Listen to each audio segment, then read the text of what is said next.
he's out for the rest of the season and tries to rush back next season and then gets injured again, this contract could and will easily become one of the worst in the league.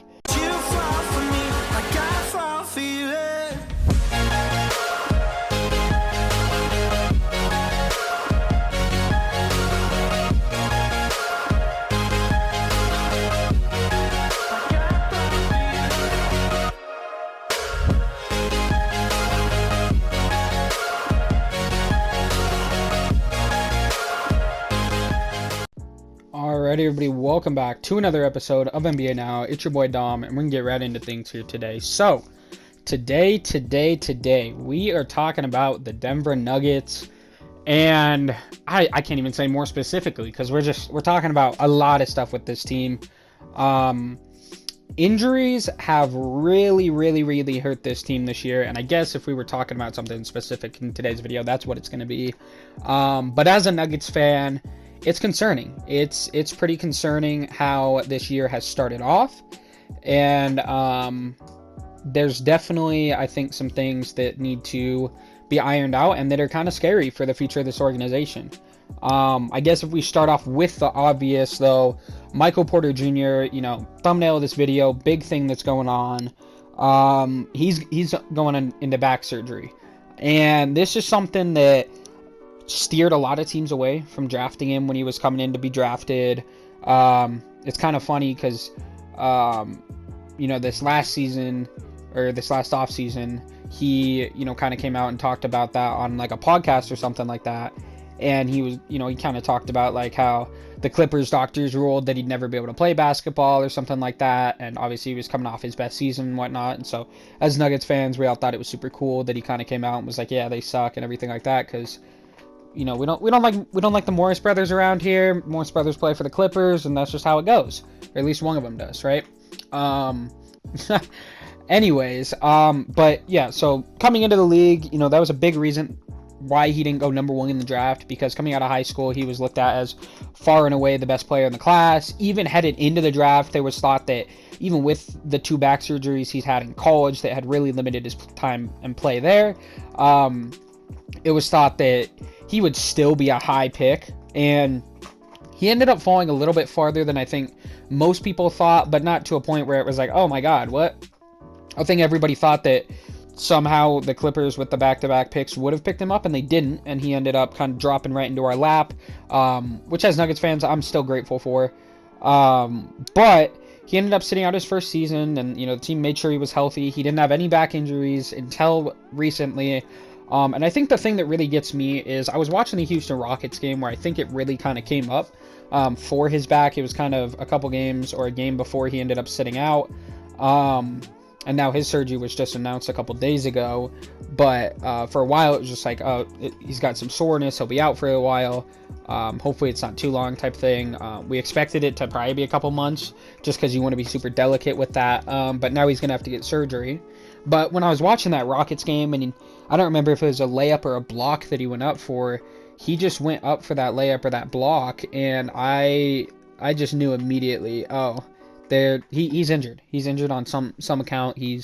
Whether it be a back injury, whether it be a leg injury, whatever it is, I knew that it was going to be an injury for a couple months, and so when they announced, a few days later, that he was going to be out, I understood it, I expected it, I kind of saw what had happened, and I didn't really think too much about it, right, because I was like, okay, yep, that's what happened, I saw it happen, but we're going to kind of move forward with things, right?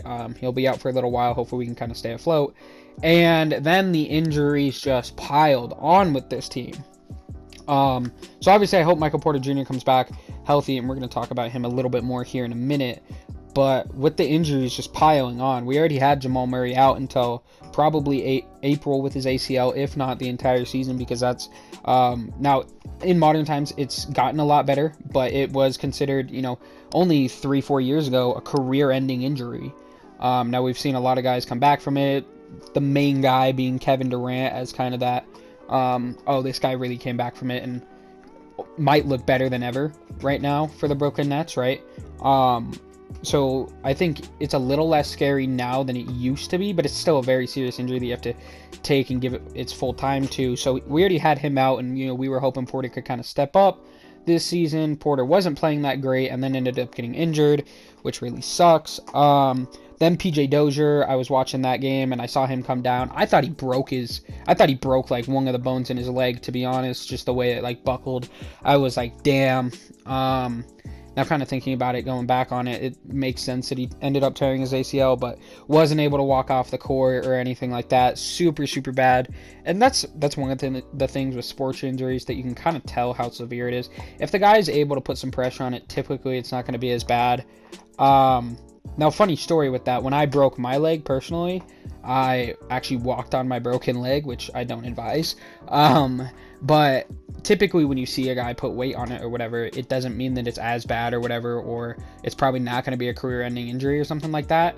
Now, there's definitely cases where, like Kobe Bryant, right? He came out after, I believe he tore his Achilles. He came out and he made the free throws. Or Klay Thompson, he tore his ACL or MCL or whatever it was in the finals, and then he came out and he shot the free throws as well. And so there's cases where they do end up putting the pressure on it, but you still know that it's super bad. But when a guy's not able to put any pressure or even walk on his legs, it's a very severe injury. And so that really sucks, because PJ Dozier, he's not like a marquee name guy, but he's been a very solid rotation player for us the past few years. Really kind of developed into his own here recently in this Nuggets system and works super well, like off of Jokic and stuff like that. And so he's been super nice for us. And then Bones Highland's been going through a little bit of minor ticks and injuries the last little bit. So we've had him kind of in and out of the lineup. Same with Jokic. He was kind of going through some ankle stuff. And then I know Austin Rivers is in health and safety protocols right now. But really it's those main guys. It's Murray, it's Porter, and then even with Jokic kind of in and out of the lineups, that's the three guys that we're really building our franchise around. I mean, $170 million to two of them. Jokic will be signing a supermax, I want to say, after this season. And so to have that much money locked into currently some injured guys, it's scary. It's scary as a Nuggets fan, because although I think Murray should come back good, it's still an injury that you have to take delicately, and we want to be competing as well, and that's one of the things too. So once we lock up Jokic, we're kind of stuck with this core for the next 3 to 4 years. So hopefully we can get a season or two where they're all healthy and everything like that, and that's why we need to walk these injuries as needed, as slowly as needed, you know what I mean? Because although it'd be great to compete this year when it kind of seems a little bit wide open, we had an opportunity last year. If Murray would have been healthy, I think there's a very good chance that we go to the finals and beat the Suns or whatnot. I know we didn't really put up a fight against them, but we also didn't have Murray at that point, and I think if we have them, that might be a different series. But this year we were hoping to get Murray back as like a spark in April and whatnot, and have Porter Jr. really develop throughout the season. And I think, it's a little bit tough to swallow, but we're probably going to be a lower seed, and we could be a first round out in the playoffs, which is definitely difficult. Now, it does give some opportunities to some other guys, so maybe we'll finally play Bol. I would like to just see if we have something there, because it looks like we do, but Malone just hates playing young guys. If Jokic keeps kind of going in and out of the lineup, maybe we'll see some more Zeke Naji minutes as well. A guy that I really didn't like when we drafted him. I thought that there were some better candidates available, but he has really kind of come into his own. He can shoot the ball for a big man very well, and so I like him. Obviously, Bones has gotten his opportunity and really made the most of it to kind of start this season. Obviously played against the Heat and had a career high, which we love to see, because the Jokic brothers were in attendance for that, and I'm sure they'll be following him on Twitter just like they followed Jamal on Twitter. But yeah, no, he's been super solid with Jamal out. Really kind of helped replace some of those point guard minutes, and just he kind of walked in, and even as a later first round pick, not like the oldest rookie or anything like that, but just kind of walked in and has like a veteran vibe to him with this team, because typically Malone doesn't play young guys until they're off their rookie contract, and then we're paying them money rather than paying them $1 million or whatever. But he's really stepped in and just kind of taken that role. I was worried that Campazzo was going to have to be our starter, where he's just he's just not a guy that I don't think you can start consistently and win a lot of games with. Just in the NBA, I just think he's too small and he's not like an Isaiah Thomas where he's just got an offensive superpower. When Isaiah Thomas was in the MVP voting and everything like that, he's a guy that he's going to poke away some steals, he's going to get some assists. And I really didn't like him when we kind of first got him. He's grown on me, I think, as he has to a lot of Nuggets fans, where sometimes he makes a play and it's like, it's really him and Jokic. Those are the only guys that could make that play, you know what I mean? So it's really cool to see some of the plays he makes. But I just didn't think it would work as a full season starter. And so Bones, being that big-time guy that he's been for us this season, has been super helpful in that category. And then Aaron Gordon, I think, has had a decent season by his standards. I think the years of expecting Aaron Gordon to be an all-star or anything like that are definitely a ways gone, but what he's given us and how he works with Jokic has been super solid. Still a little iffy on the contract, but the defense he provides is definitely overlooked by a lot of people and stuff like that. So for now, I'm solid with that, and I think we can still maybe make something happen in the playoffs, as long as if Bones really kind of kicks it into gear now, as I think he'll have an opportunity to really be a big-time scorer for this team, with it really being Jokic and then kind of whoever wants to. I mean, Barton could step up, Gordon could step up, maybe Morris really kind of steps into his scoring game. He's definitely more of a passer, and I didn't mind him as like a long-term starter or anything, but sometimes he has his injury issues as well. And personally, I just think he's super, super solid off the bench, where he can kind of just help get that second unit involved for us. So, again, that's just another reason that it's been really nice to have Bones this year. But there's definitely opportunity for whoever wants to kind of take it and just run with it and kind of get us going. Now, tonight, for the game, we did lose to the Magic, which isn't ideal. Now, there wasn't, Morris, he dropped 22 tonight, a guy that, again, I said could step up, shot 10 for 15. Zeke Naji 3 for 3 off the bench, 2 for 2 from 3. And then Aaron Gordon had 17 as well, with Jokic having 18 and 15. So, the guys that we're kind of expecting to kind of fill in these gaps are doing that. And it's really just going to take, as long as we have Jokic out there, we're going to be competing every night. But it's scary if we don't have him out there now, because we don't have a guy like Jamal Murray that could just take over a game and drop 55 in a playoff game, right? Multiple times in a playoff series. We don't have a guy like Michael Porter Jr. that has, really, in my opinion, MVP potential. Michael Porter Jr., his ceiling's out of this world if he's healthy, but that's just something that we haven't been able to, at this point, now we can say, be a reality, because he was healthy for a couple of years, but for his back injuries to re-rise up, to kind of get back to him, it's scary for the franchise. It's scary for the franchise's future, because if he, with the amount of money that we're going to be paying him, and him not even being into that contract yet, so we have 5 years of $170 million locked into him after this season. And once that kind of kicks in, it is terrifying if he's going to be injured. Because really that would be kind of similar to a John Wall situation. Now, he's not getting paid as much as John Wall, but he's up there. He's going to get paid a lot of money. And now his incentives won't hit or anything like that, so it wouldn't boost to like 200 or something like that. More than likely if he's injured or anything like that. But if he does, continue to have back injuries or just really falls out of the league, out of the rotation or anything, we're just going to have 25, 28 million of just really dead cap just sitting on our bench, which is not good for a contending team, especially when we don't really have a long-term option at the starting two-guard position, where that kind of feels like a plug-and-play after Will Barton ends up leaving. Jokic's free agency is coming up. I think he's loyal to Denver, but it is something that, when that time comes around, his agent could definitely kind of talk to him and be like, hey, dude, this team is going to be injury riddled. This team is not going to be your best chance to win a championship. I know that you were drafted here and they gave you the opportunity and you became their first ever MVP and led them to the Western Conference Finals.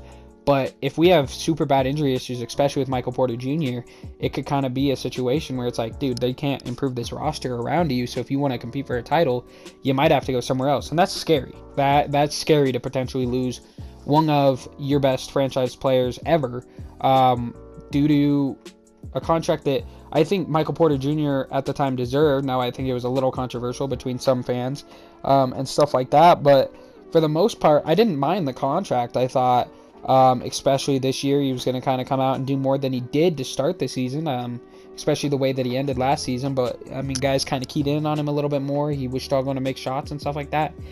And that didn't just quite happen. So I figured if he was going to be out for a month or two, he would then kind of come back, have his head on his shoulders and everything like that. But with him being out for the season, that's just not really going to be a realistic possibility. So just definitely a lot of things that worry me for the future of this team with injury wise as well. But if Porter can kind of get this together, I trust our medical staff to work well with him. I don't think we would have drafted him if we thought too many things would really come up. Now, him having to get back surgery is a little bit scary.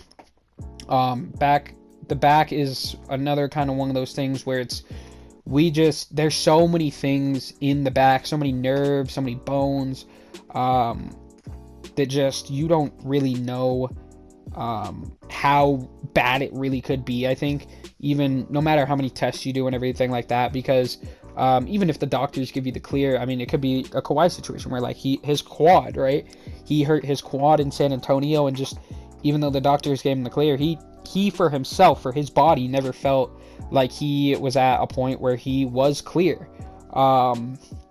And he wanted outside help and everything like that, and that became a big thing. And I don't think that would for Porter. I think Porter, showed that he likes Denver, showed his loyalty to the city by signing the extension and everything like that.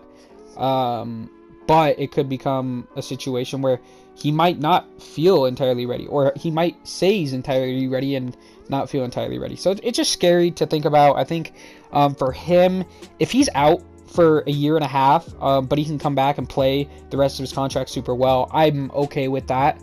But if he's out for the rest of the season and tries to rush back next season and then gets injured again, this contract could and will easily become one of the worst in the league. And I think that's frustrating to a lot of Nuggets fans, because like I was saying, this is a contract we could have probably waited on until this coming off season, when he goes into restricted free agency, or right prior to restricted free agency for like final signing. We could have offered him then the max at that point, but if he did get injured like this, maybe we give him a little bit less, or we see what he gets on the open market and stuff like that. Although that can be kind of dicey, because it can ruin the player's thought of the franchise and everything like that. And it can kind of create turmoil in the locker room and everything like that. So, I don't know. It's just going to be kind of one of those things where I hope that the veterans help him through it, up the medical staff takes their time. And I just hope that some other guys can kind of step into potential roles that they could have now, and just make the most of it. I know we have the talent on this roster to still be a playoff team, and still be a good team, especially if Jokic is out there. Now, if Jokic isn't out there, we're definitely a different team. But with that said, I'm excited to see how these young guys play, and I'm just hoping that the return of Jamal and Michael Porter Jr., when it does come, is all at the right time, and where we don't have more injuries like this to this roster, because this is a talented team, and I think definitely has championship potential. And I think a lot of people around the league know this, and that's why it's so devastating to see Porter go down with this injury. But that's going to be it from me today. If you guys do want to see more Denver Nuggets videos, let me know. It is my favorite team, so I'm not going to complain if I can make more videos on my favorite team. Making videos about my favorite sport, it's just more fun to me, you know what I mean? I love talking about the league in general, but obviously going to be a little bit of a homer there with the Nuggets. And I know there's not a ton of Nuggets presence on YouTube overall, so I would love to be the Nuggets guy on YouTube eventually. But again, like I said, with that said, it's been your boy Dom, and I'll catch y'all next time. Peace out, guys.